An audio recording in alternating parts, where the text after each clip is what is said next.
Jennifer's a name I heard of in Bandra through, my stay in Bandra in the last 10 years. She's this really famous and sweet teacher. And I think everyone who has children, they usually start off with her play school and move on from that. So when Jennifer came to me, she was already undergoing treatment for chemo and radiation. And her levels on her report, her immunity were extremely low. And for me, that's a red signal because you cannot heal with cancer if you have low immunity. I was diagnosed with cancer last May. Investigations were going on, and bit by bit, the investigations began to prove that there was something very, very seriously wrong. I couldn't believe that something like that could have happened to me. I never ever thought I would fall a victim to cancer. It was a breast cancer.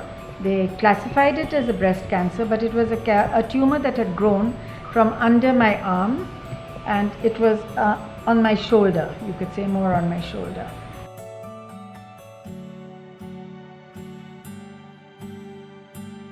I don't know what I was feeling like. I think I walked around in a daze. All I did was getting my stuff in order, getting my school in order, having talks with my teachers, showing them what they were going to do while I was away doing my treatment. I went in for my chemotherapy. They started the first session, and as predicted, it knocked me off my feet completely. I will never hide the fact that it literally kills you. I decided that I was going to pick up the threads and carry on with life, no matter what indications there were that would make me go down. I refused to be surrounded by anybody who looked at me with pity. Anybody who said, "How sad," was out of my square.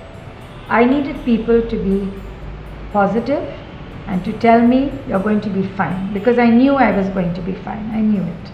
In the meantime, Bianca got in touch with a friend of hers who put her on to Coutinho, and he looked at my papers, and by the time I went in for my second chemo, he came into my life. Luke immediately started me on supplements that he knew was going to help me pull through the after effects of the chemo.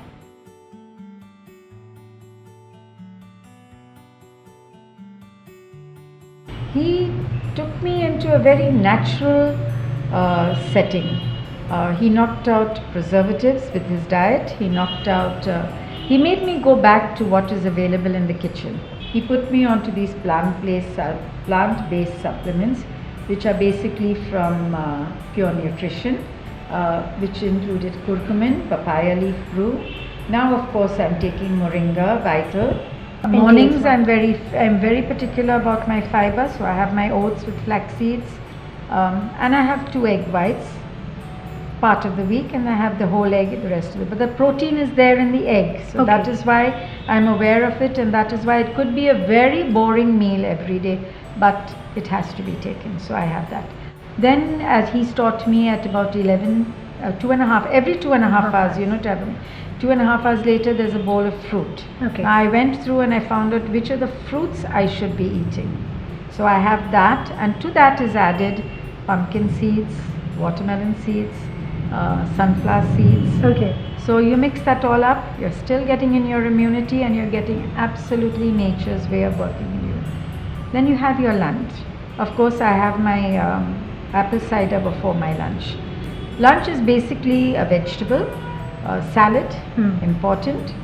He's introduced also onion and garlic as another salad, bakra chapati, roti, and I try to put in a protein either with the fish, which is normally I had, or it would be a dal.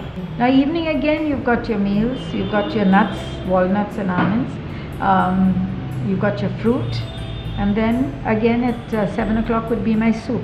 Okay. The soup would contain all the vegetables important. It's all boiled, there's no oil used at all, no masalas used, just salt. Okay. I don't use any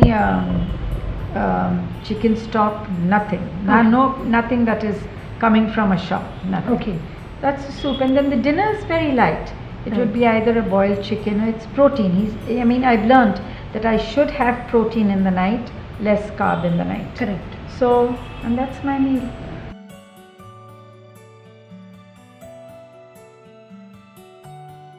When I finished my radiation in March, the doctors told me 75% you're cured.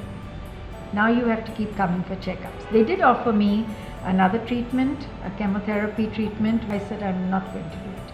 And I spoke with Luke and I said, Luke, now I need to eat the right things, the strengthening things. I need you to build me up because I'm going to fight the remaining 25% with nutrition. Holistically, I've learned to live a healthier life, which I enjoy now. I've learned to appreciate life more and not go rushing around like a headless chicken. I know what's important for me, how much time I should spend with I've made myself the number one in my life now, which actually was not the case earlier. It was always running around doing things for others, but now I'm number one because I believe if I look after myself, I can be of help to anybody else then.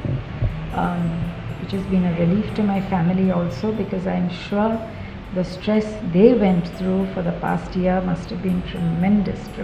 About 2.5 weeks ago, I met her.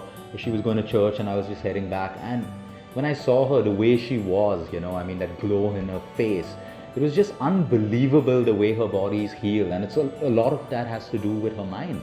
And she was just happy and normal and no one would ever tell that she had a cancer.